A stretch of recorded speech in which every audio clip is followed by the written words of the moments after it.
বোঝানো যাচ্ছে না, যেটা মানুষের হলে হয়। তো ওটা হওয়ার পরেই সে ধীরে ধীরে কি করবে, এরকম ভাবে আছে বাড়ির লোক সবাই বলছে তোকে আর যেতে হবে না, পড়াশোনা ছেড়ে দে। কিন্তু ওর ওর জেদ ছিল যে আমি ডাক্তার হবই, মানে এই ইয়ারটা কমপ্লিট করলে মানে আমি ডাক্তারি কমপ্লিট হয়ে একটা সার্টিফিকেট পেয়ে যাবে, এরকম একটা ব্যাপার ছিল। তো তার জেদ, কিন্তু মনের মধ্যে একটা আতঙ্ক, সে খাওয়া দাওয়া করতে পারছে না, কিছু করতে পারছে না, এরকম ভাবে হতে হতে সৌরভ আস্ক রিয়েলে আপনাদের স্বাগত। আমি আপনাদের বন্ধু সৌরভ। আজকে আবার নিয়ে এসেছি আরেকটি সত্য ভৌতিক ঘটনা আপনাদের সামনে। বিগত দিনের মতন আমি আবার পুনরায় আপনাদের সামনে সত্য ঘটনা, ভৌতিক ঘটনাগুলি তুলে ধরছি। চলুন আজকের ঘটনাটি শুরু করা যাক। আজকের ঘটনাটি ঘটেছিল আমার বন্ধুর বোনের সাথে। এমন কিছু ঘটনা যেটা আমরা বিশ্বাসই করতে পারি না যতক্ষণ না আমরা আমাদের নিজের সঙ্গে ঘটে। আমার বন্ধুর বোনের সঙ্গে সচরাচর ঘটনাটি ঘটার জন্য আমিও সেই ঘটনাটি বিশ্বাস করি, এবং অলৌকিক জিনিস বা প্যারানরমাল অ্যাক্টিভিটি যে আছে সেটা বিশ্বাস করতে বাধ্য করে এমন কিছু ঘটনা। চলুন শুরু করি গল্পটা। আমার বন্ধুর বোন মেডিকেল মেডিকেল নিয়ে পড়াশোনা করতো।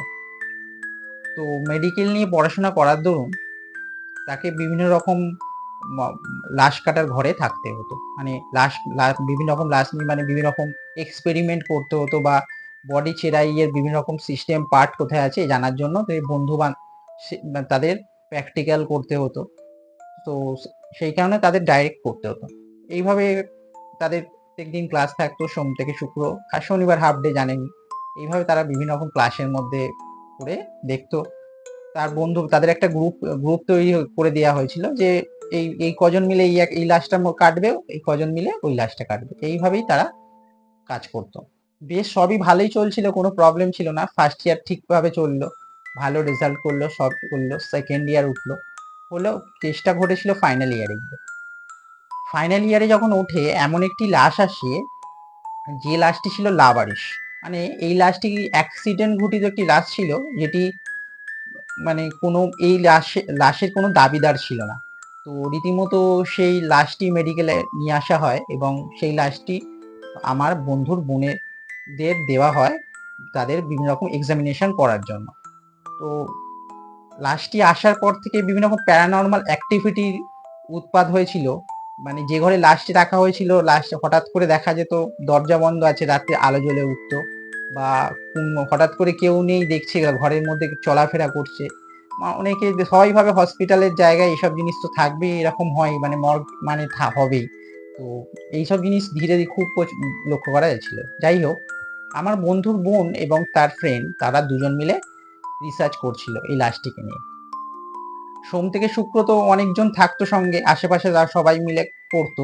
তো একদিন স্যাটারডে মানে শনিবার কি হয়েছে, ওরা দুজন মানে কাজ করতে করতে তাদের টাইমের কোনো হুঁশ নেই। যে হাফ ডে কমপ্লিট হয়ে দুটো কমপ্লিট হয়ে বিকাল 5টা বেজে গেছে। সে কাজ করতে করতে তারা বিভিন্ন রকম পার্ট খুলে খুলে দেখছিল। এখানেও এমন হয়েছে যে তাদের কোনো টাইমের হুঁশ নেই। তারা বিভিন্ন রকম চেক করতে করতে বিভিন্ন বই নিয়েও রিসার্চ করতো। সেখানে করতে করতে তার বন্ধুটা কি করেছে, তার বন্ধুটা বই পড়তে পড়তে একটা ওরই ভেতরে গিয়ে বসে সেখানে বই পড়তে থাকে। এবং আমার বন্ধুর বোনের কোনো একটা ঘড়ির টাইম দেখে তার মাথায় ঠিক থাকে না, সেবা দেখছে যে সন্ধ্যে 7টা বেজে গেছে, শনিবারের বেলা, সে সচরাচর তাড়াতাড়ি বেরিয়ে সেখান থেকে চলে আসে। এবার ঘটনাটি ঘটে বন্ধুর মানে তার বোনের বন্ধুটি, সে সেখানেই রয়ে যায়। কারণ তাকে তো সে ডাকেনি, সেও পড়ায় ব্যস্ত, সে এক মন দিয়ে পড়ছে, কিন্তু এখানেই যত কাণ্ড কারখানাটা ঘটে। তো বন্ধু বোনটির পরের দিন, সেই সময় তো মনে পড়েনি, দেরি হয়ে গেছে বলে তাড়াতাড়ি ছুটতে ছুটতে ঘরে চলে আসে, কোনো নেই। পরের দিন যখন খেয়াল আসে, বন্ধুকে ফোন করে, ফোনে দেখে কেউ রিসিভ করছে না, ফোন রিং হয়ে যাচ্ছে কন্টিনিউয়াসলি। তো রিং হয়ে যাচ্ছে, তো সে রীতিমতো, সে তো ভাবে আমি তো ডাকতে ভুলে গেছি, সে তো ওখানেই ছিল। তো রীতিমতো পরের দিন হন্তদন্ত হয়ে ছুটে সেখানে যায়। সেখানে দেখে দরজা যেরকম খোলা ছিল সেরকমই খোলা আছে। ভেতরে গিয়ে দেখে তার তার বন্ধুর লাশটি পড়ে আছে। তার মধ্যে যেন বিকৃত অবস্থায় লাশটি পড়ে আছে, যেন কেউ লাশটি মানে তাকে মেরে তার গলার কাছ থেকে মাংস ছিঁড়ে ছিঁড়ে খেয়েছে। মানে একদম বীভৎস রকম, মানে যেন গায়ের জোরে যেন মাথা ছিঁড়ে নিলে যেরকম হয় সেরকম অবস্থায় লাশটি পড়ে আছে। তো সবাই একদম আতঙ্কিত হয়ে ওঠে যে কেন এরকম ঘটনা ঘটলো বা কি হলো। বিভিন্ন রকম তদন্ত হয়, পুলিশ আসে, কিন্তু কোনো কিছু সুরাহা হয় না বা বুঝতে পারে না। দেখে যে এখানে কোনো আঙুলের ছাপ নেই, হাতের ছাপ নেই, কিছুই নেই, বা কোনো মানুষ যদি আসে তার পায়ের ছাপও থাকবে, সেরকম কোনো অ্যাক্টিভিটি লক্ষ্য করা যায়নি। তো আমার বন্ধুর বোন তো প্রায় প্রচন্ড পরিমাণ ভয়ে আতঙ্কিত হয়ে ওঠে। সে তার গায়ে শিউরে ওঠে জ্বর, কারণ তার সঙ্গে ছিল, তার সঙ্গে কথা বলছিল, তার প্রিয় বন্ধু, সবসময় একই সাথে প্রজেক্ট করা, একই সাথে সমস্ত কিছু করা মানুষটা হঠাৎ করে এইভাবে যদি চলে গেলে মানুষ একটা আতঙ্কিত হয়ে শিউরে ওঠে। তো এইরকম ভয়াবহ পরিবেশ, এবং এর জন্য আরো অন্যান্য স্টুডেন্টরাও ভয় পেতে শুরু করলো এবং তারা ওই ঘরটিকে ইগনোর করতে শুরু করলো ধীরে ধীরে। কিন্তু এখনো সেই ঘরে প্যারানরমাল অ্যাক্টিভিটি প্রচন্ড পরিমাণ রাত্রির 12টা বাজলেই ঘটতে থাকে। হঠাৎ করে দেখা যায় কে চলাফেরা করছে, লাইট জ্বলছে এবং বিভিন্ন রকম সাউন্ড, যেন কোনো আর্তনাদ মানুষের। কিন্তু এই সমস্ত কিছু শুরু হয়েছিল এই লাশটা আসার পরেই, কারণ এর আগে যে সমস্ত লাশ ছিল তাতে কিন্তু এই প্রবলেমগুলো দেখা দিত না, কিন্তু এই অ্যাক্সিডেন্টাল লাশটাই আসার পর থেকেই সমস্ত কিছু সূত্রপাত হয়েছিল। তার কিছুদিন পরে বন্ধুর বোনের প্রচন্ড শরীর খারাপ, জ্বর, যেন একদম বিভিন্ন পুরো কষ্টের মধ্যে আছে, মানে নিজে ঘুমাতে পারছে না, প্রচন্ড পরিমাণ একদম মাথা ব্রেন শান্ত নেই, অশান্ত অবস্থা একটা, পুরো বলে বোঝানো যাচ্ছে না, যেটা মানুষের হলে হয়। তো ওটা হওয়ার পরেই সে ধীরে ধীরে কি করবে, এরকম ভাবে আছে, বাড়ির লোক সবাই বলছে তোকে আর যেতে হবে না, পড়াশোনা ছেড়ে দে, কিন্তু ওর ওর জেদ ছিল যে আমি ডাক্তার হবই, মানে এই ইয়ারটা কমপ্লিট করলে মানে আমি ডাক্তারি কমপ্লিট হয়ে একটা সার্টিফিকেট পেয়ে যাবে, এরকম একটা ব্যাপার ছিল।